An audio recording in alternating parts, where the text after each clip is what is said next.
오늘 이 아침에는 예수님의 산상수훈, 이 마태복음 5장에 나와 있는 팔복 8가지 복을 우리들이 함께 나누고 있습니다.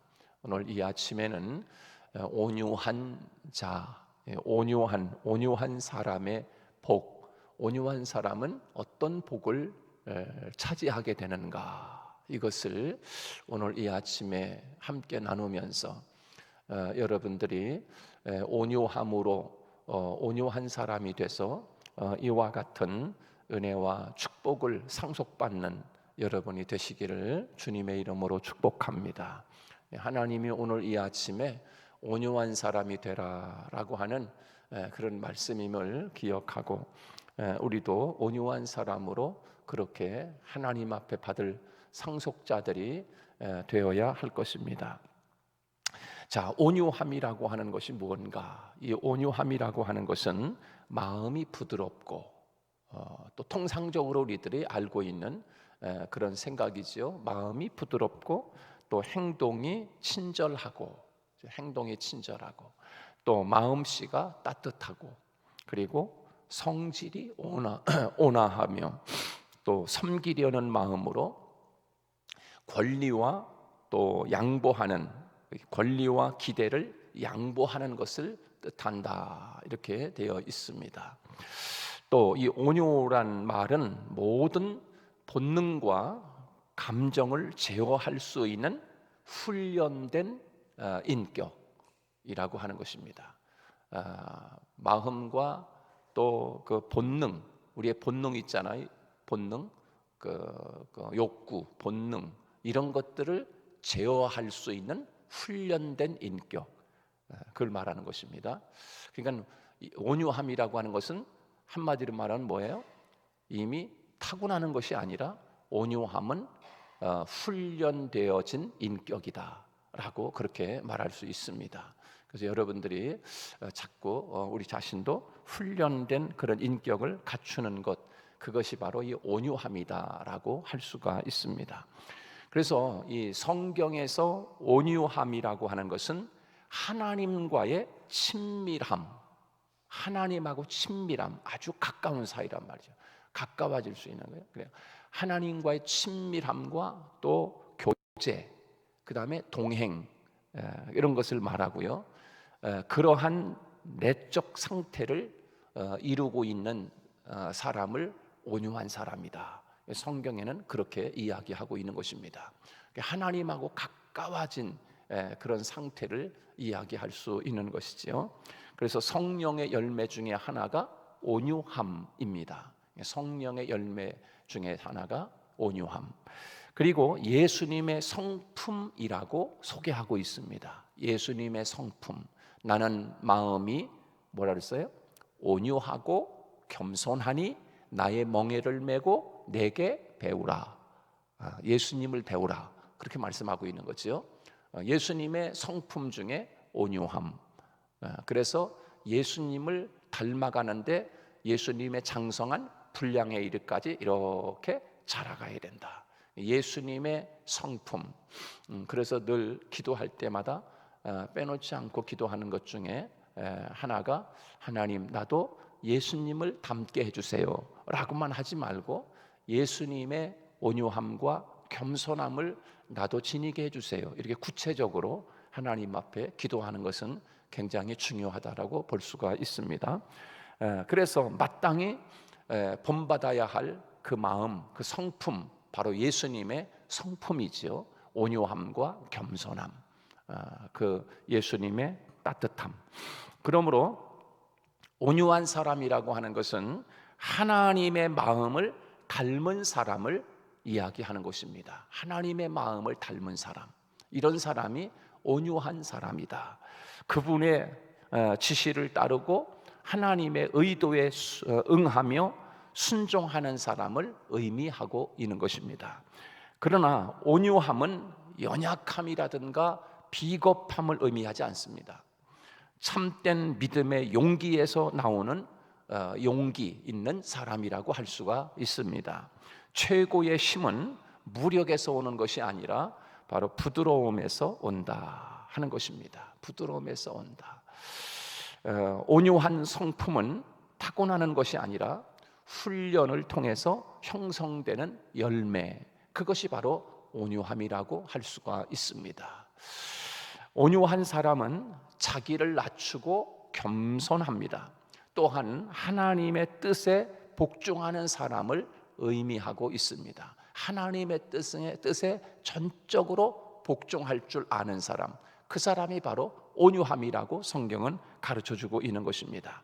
바로 그러한 사람은 하나님이 친절한 분이구나, 하나님이 친절한 분이시네, 그리고 쉴 만한 물가로 하나님이 인도하시는 분이심을 확실하게 믿는 사람, 그 사람이 바로 온유한 사람이다라고 그렇게 말할 수 있는 것이죠.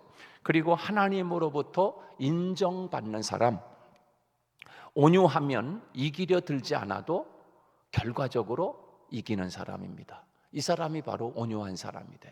이기려고 하지 않아도 결과적으로 보면 지는 것 같았는데 나중에 보면 승리해 있는 사람, 이 사람이 바로 온유한 사람이다 라고 이야기하고 있는 것이지요. 자, 온유는 바보 같습니다. 그러나 지혜로움이죠, 온유함은. 그 다음에 성경에서 모세는 땅에서 가장 겸손한 사람, 온유한 사람, 이 온유함이 지면의 모든 사람보다 승하더라, 그렇게 이야기하고 있습니다. 그래서 이 온유함이라고 하는 것이 이렇게 소중한 것을 우리가 기억해야 할 것입니다. 그래서 예수님은 친히 이 땅에 오셔서 산상수훈에서 우리에게 바로 이것을 가르쳐 준 거지요. 온유한 자는 땅을 상속으로 받게 될 것이다, 땅을 차지하게 될 것이다, 그렇게 이야기하고 있습니다. 그래서 이 온유함이 무엇을 의미하는지 가장 좋은 예증을 보여준 사람이 바로 예수님이었습니다. 예수님, 그분은 만왕의 왕이시고 또 만주의 주님이시지만, 무한한 능력을 가지신 분이시지만 아버지에 따라서 이 일을 행하였습니다. 그리고 십자가에서 고통당하시고 가난해지시고 천하게 되었으므로 선택받은 백성들을 구원시킬 수 있는 사람을 얻게 되었다, 백성들을 얻게 되었다 하는 것을 우리에게 말씀해주고 있는 것입니다. 자, 그래서 이 온유함은 또한 온유한 사람이 받는 복, 그것을 오늘 성경에서는 우리에게 말씀해주고 있는데, 땅의 상속자가 된다라고 말씀해주고 있어요. 자, 하나님은 온유한 사람에게 땅을 기업으로 주시겠다라고 오늘 성경은 그렇게 이야기하고 있습니다.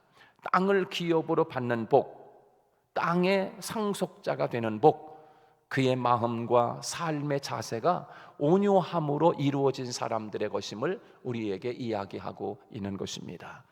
그래서 영적인 기업은 바로 하늘나라입니다. 하늘나라. 영적인 기업, 땅을 기업으로 받을 것이다 라고 했잖아요. 그래서 바로 기업은, 영적인 기업은 하나님의 나라를 의미하고 있는 것입니다. 온유한 사람이 하늘나라를 소유할 수 있습니다. 그래서 이 땅은 여호와의 것입니다. 여호와의 것. 그리고 여호와는 온 땅을 다스리시고 온 땅의 주님이십니다. 땅은 하나님의 통치가 실현되는 곳, 그것이 바로 이 땅이지 않습니까? 그래서요, 이 이스라엘 사람들, 바로 이 히브리인들의 그 사고에는 이 땅이라고 하는 개념은 곧 사람이라고 생각을 했습니다. 땅, 흙, 아담아.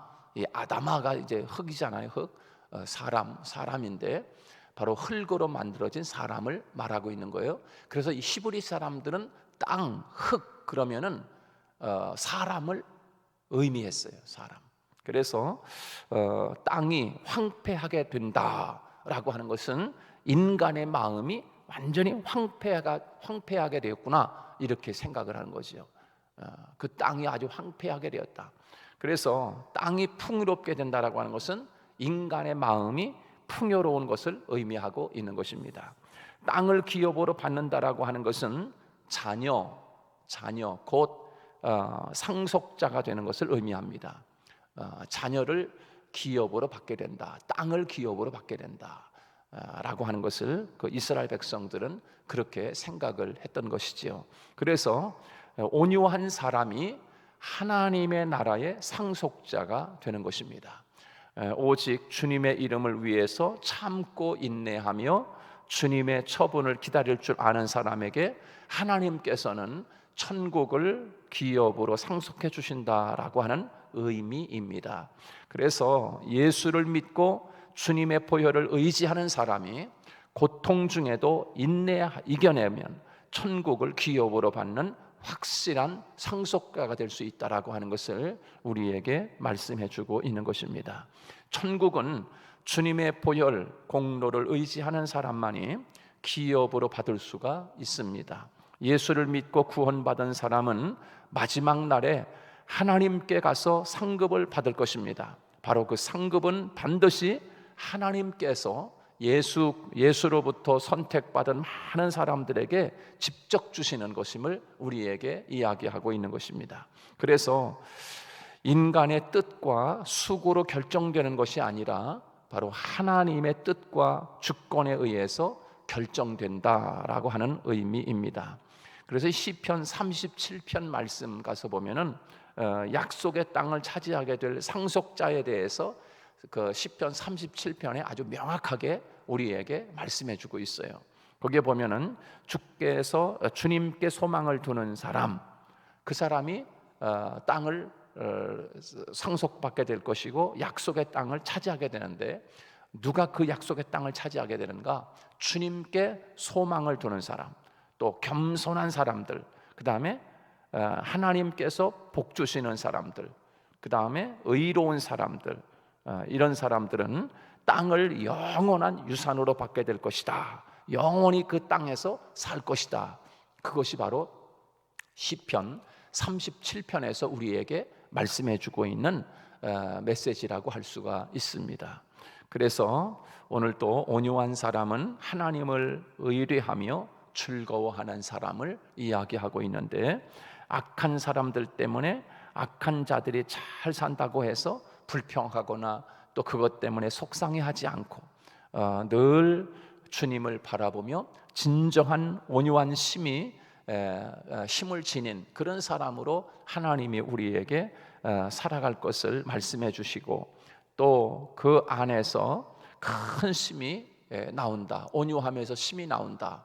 그래서 그 온유한 인격은 훈련으로 되어지는 인격이다 라고 하는 것을 우리는 잊지 말고, 오늘도 이 아침에 다시 한번 이 온유함에 대해서 깊이 마음에 새기고 진정한 온유함을 지닌 하나님의 백성이 돼서 땅의 지면의 모든 사람들 중에서 사람보다 온유함이 승하고 온유함이 가장 컸던 모세처럼 우리도 하나님 앞에 잘 훈련돼서, 모세가 오로지 힘들고 어려워도 하나님의 뜻에만 복종할 줄 알고 하나님의 뜻에만 완전히 말씀대로 실행해 나아가는 모세와 같이 오늘도 우리가 하나님의 말씀에 따라서 굳건하게, 내게 불이익이 오고 내게 어려움이 오고 내게 힘든 문제가 있어도 하나님의 뜻을 따라서 그대로 실천해 나가는 그 사람이 바로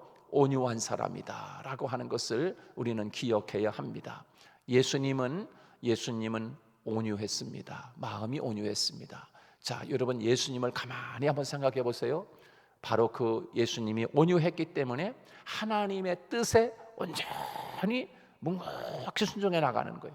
어떠한 십자가가 앞에 있어도 그 하나님의 뜻이다 그러면은 그 십자가의 문제가 앞에 가로막혀 있어도 끝까지 나아가는 거죠. 엄청난 어려움이 있어도 하나님의 뜻이 그것이 하나님의 뜻이니까. 그러니까 주님이 너무너무 힘드니까 겟세마네 동산에서 주님, 하나님 아버지요, 주님이 이 잔을 내게서 옮기시면 안 되겠습니까?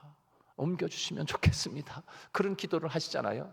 그러나 하나님, 나는 그렇게 원하지만 이 잔이 내게서 옮겨지기를 원하지만 주님, 내 뜻대로 마옵시고 아버지의 원대로 되기를 원합니다. 그래서 아버지의 원대로 예수님은 그대로 밀고 나가는 거예요. 십자가도 끝까지. 만약에 온유한 사람이 아니었다면 그 십자가를 피해 갔을 것이에요. 그러나 온유했기 때문에 아버지의 원대로, 아버지의 뜻은 십자가를 져야만 백성을, 인간을 구원할 수 있는 길이 되기 때문에 예수님은 십자가라 할지라도 끝까지 매를 맞으면서도, 고통을 당하면서도 십자가에 달리는 그 마지막 길이라 할지라도 예수님은 끝까지 갔던 것을 우리가 볼 수가 있습니다. 오늘도 온유한 사람은, 성경에서 말씀하고 있는 온유한 사람은 하나님의 말씀, 하나님의 뜻을 따라서 굳건하게 인내하며 하나님 앞에 복종할 줄 아는 그런 사람임을 우리에게 이야기하고 있는 것입니다. 바로 이 사람이 하나님의 나라를 상속받게 될 것이고, 그리고 많은 사람들을 얻게 될 것이다. 그리고 기업을 얻게 될 것이다. 자녀를 얻게 될 것이다 라고 하는 것을 우리에게 오늘 본문에서 말씀해 주고 있는 것입니다. 오늘도 이 말씀을 기억하고 하나님 앞에, 하나님, 오늘도 예수님을 닮은 온유함을 지니고 오늘도 승리하는 날이 되게 해 주십시오 라고 승리하는 여러분이 되시기를 축복합니다.